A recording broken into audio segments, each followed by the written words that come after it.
In this video, we delve into the recent Supreme Court decision concerning a man's deportation and the facilitation of his return.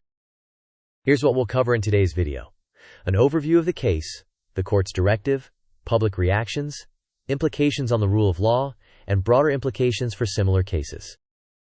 Let's start with an overview of the case.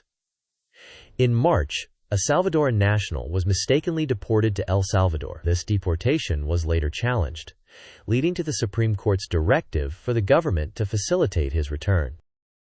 The Supreme Court has ordered the government to facilitate the return of the deported man. This directive does not call for his immediate return. Instead, it urges the government to take steps to make it happen. The decision highlights the court's expectation for the government to work towards rectifying this mistake. However, reactions to the court's directive have been mixed, with some viewing the term facilitate as a weak measure, raising doubts about the government's enthusiasm in executing this order. Quiz time. What did the Supreme Court order in this case? Here are your options: immediate return to the U.S., the government to facilitate his return, increase in border security, or financial compensation. You may pause the video now to think about the answer. We will discuss the answer in the next section of the video.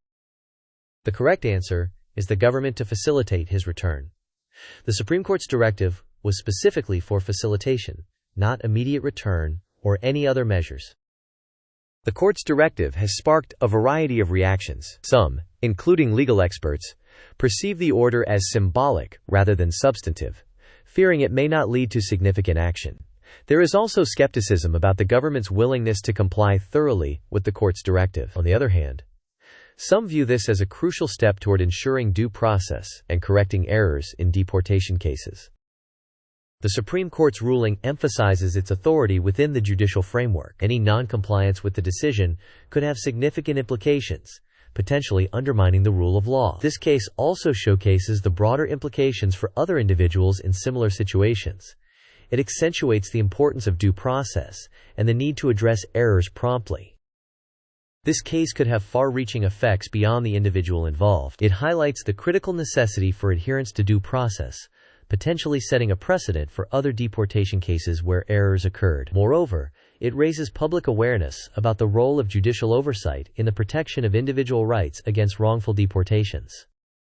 In summary, the Supreme Court has ordered the government to facilitate the deported man's return, sparking a wide array of public reactions. This underscores the importance of due process and the implications of the court's rulings in deportation matters. Thank you for watching this video. Don't forget to like, share, and subscribe for more updates. We would love to hear your thoughts, so feel free to leave a comment below.